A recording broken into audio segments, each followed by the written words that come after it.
Inaasahang mas lalakas pa ang kalakalan sa pagitan ng Pilipinas at South Korea. Iyan ang ipinunto ni Pangulong Ferdinand R. Marcos Jr. sa isinagawang turnover ceremony ng greenhouse at post-harvest facility sa Lucban, Quezon. Ang detalye sa balitang pambansa ni Gab Villegas live. Gab? Joshua, pinangunahan ni Pangulong Ferdinand R. Marcos Jr. ngayong araw ang turnover ceremony ng mga greenhouse at post-harvest facility na proyekto ng Korea Partnership for Innovation of Agriculture o KOPIA ng South Korean government para sa mga farmer beneficiaries dito sa Lucban, Quezon. Bago ang programa, sinilip ng Pangulo ang mga tanim sa loob ng greenhouse at post-harvest facility kung saan nakatanim ang mga high-yield vegetables tulad ng pipino, romaine lettuce at French beans na binebenta ng mga magsasaka. Sa kanyang talumpati, sinabi ng Pangulo na makatutulong ang mga nasabing greenhouses at post-harvest facilities sa mga maliliit na komunidad para mapabuti ang kanilang kakayahang makapagluwas ng kanilang mga produkto. Sinabi rin ng Pangulo na mapapalakas ang kalakalan sa pagitan ng Pilipinas at South Korea sa pamamagitan ng market access para sa mga agricultural products ng bansa, partikular sa mga tropical fruits tulad ng pinya at saging dahil na rin sa pagratipika sa Free Trade Agreement. Nagpasalamat si Pangulong Marcos sa pamahalaan ng South Korea sa kanilang patuloy na suporta.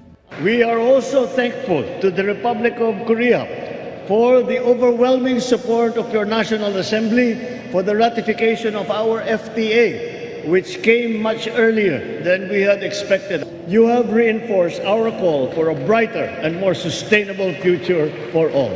Ayon naman kay Agriculture Secretary Francisco Chu Laurel Jr., sumasabay sa pangangailangan ng sektor ng agrikultura ang nasabing proyekto. Malaki rin anya ang papel ng kalikasan sa tagumpay ng proyekto sa kabila ng banta ng climate change.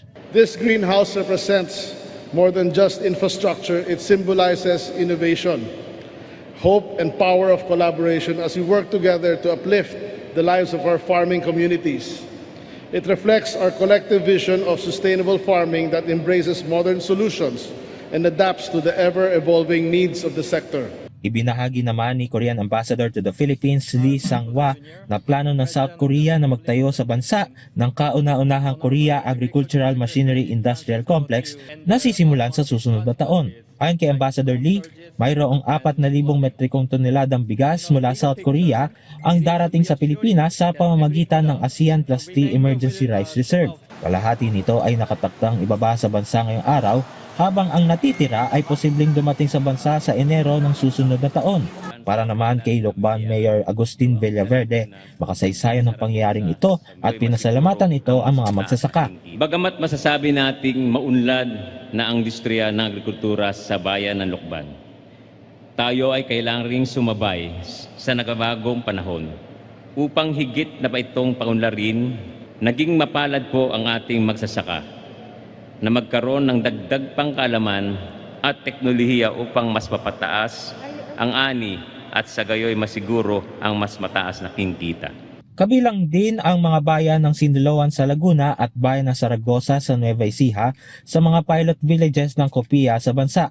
Ang KOPIA ay Official Development Assistance Program ng Rural Development Administration na siyang pinakamalaking agricultural research and development organization sa South Korea.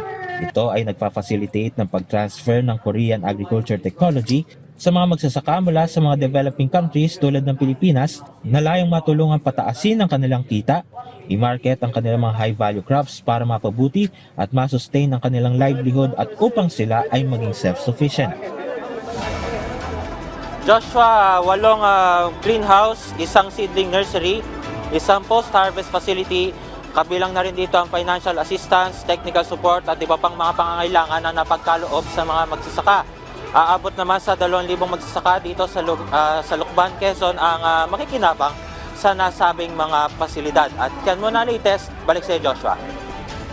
Maraming salamat, Gab Villegas.